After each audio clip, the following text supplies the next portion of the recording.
Breaking news వర్ధన్నపేటలో ఉద్రిక్తత ఇంకా కొనసాగుతోంది. పోలీసులను తోసుకుంటూ కౌంటింగ్ కేంద్రంలోకి చొచ్చుకెళ్లే ప్రయత్నం చేశాయి బీఆర్ఎస్ శ్రేణులు. పోలీసులు అడ్డుకోవడంతో వరంగల్ ఖమ్మం రహదారిపై బైఠాయించారు బీఆర్ఎస్ కార్యకర్తలు. దీంతో భారీగా ట్రాఫిక్ నిలిచిపోయింది. మాజీ ఎమ్మెల్యే ఆరూరి రమేష్ను పోలీసులు అరెస్ట్ చేశారు. కౌంటింగ్లో అక్రమాలు జరిగాయని ఆరోపిస్తున్నారు బీఆర్ఎస్ లీడర్లు. రీకౌంటింగ్ కావాలని డిమాండ్ చేస్తూ నిరసన చేశారు. మాజీ ఎమ్మెల్యే ఆరూరి రమేష్ అరెస్టుతో నిరసన విరమించారు బీఆర్ఎస్ కార్యకర్తలు.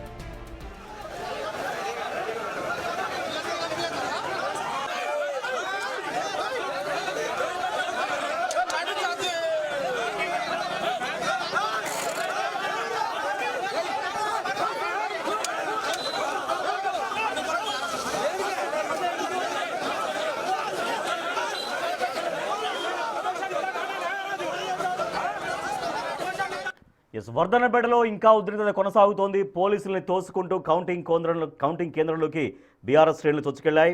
పోలీసులు అడ్డుకోవడంతో వరంగల్ ఖమ్మం రహదారిపై బైఠాయించారు. సో బీఆర్ఎస్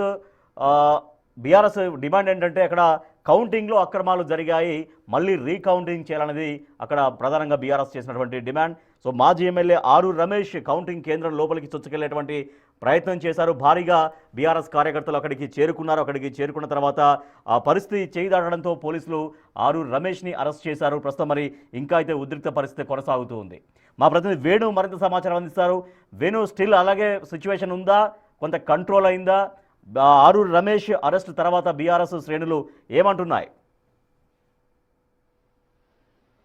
ప్రస్తుతానికైతే మాజీ ఎమ్మెల్యే ఆరూరిని అరెస్ట్ చేసి రాయపర్తి పిఎస్ కు తరలించారు. ప్రస్తుతానికి కౌంటింగ్ కేంద్రం వద్ద ఉన్నటువంటి బీఆర్ఎస్ నేత కూడా వెళ్ళిపోయారు. కానీ బీఆర్ఎస్ సంబంధించినటువంటి పార్టీ నుంచి పోటీ చేసిన అభ్యర్థులంతా కూడా కౌంటింగ్ కేంద్రం గేటు వద్ద బైఠాయించి ఇంకా నిరసన కొనసాగిస్తున్నారు. 12వ వార్డు లోపల రీకౌంటింగ్ చేయాల్సిందే అంటూ పట్టుబడుతూ ప్రస్తుతం ఇంకా నిరసన కొనసాగిస్తున్నారు. అయితే ఎన్నికల నిబంధనలు అనుసరించి కౌంటింగ్ పూర్తయింది. కౌంటింగ్ పూర్తయినట్లుగా కూడా పూర్తిగా అటు అభ్యర్థులు అటు బీఆర్ఎస్, కాంగ్రెస్, బీజేపీ సంబంధించిన అభ్యర్థులు సంతకాలు కూడా చేశారు. దాన్ని టీపోల్లో కూడా సబ్మిట్ చేసిన తర్వాత రీకౌంటింగ్ అవకాశం ఉండదంటూ ఎన్నికల అధికారులు చెప్పుకొస్తున్న పరిస్థితి. మీకు ఒకవేళ అనుమానాలుంటే హైకోర్టుకు వెళ్లాలంటూ కూడా ప్రస్తుతం ఎన్నికల అధికారులు బీఆర్ఎస్ సంబంధించిన అభ్యర్థులకు చెప్తున్న పరిస్థితి. దీంతో కొంత ఉద్రిక్త వాతావరణం ఇంకా వర్ధన్నపేట మున్సిపల్ కౌంటింగ్ కేంద్రం వద్ద కొనసాగుతుంది. మరోవైపు ఇప్పటికే ఎన్నికల అధికారులు అధికారికంగా ప్రకటించినటువంటి ఫలితాలను బట్టి చూస్తే 6 స్థానాల లోపల బీఆర్ఎస్ గెలిచింది, 5 స్థానాల్లో కాంగ్రెస్ గెలిచింది, 1 స్థానంలో ఇండిపెండెంట్ గెలిచారు. అయితే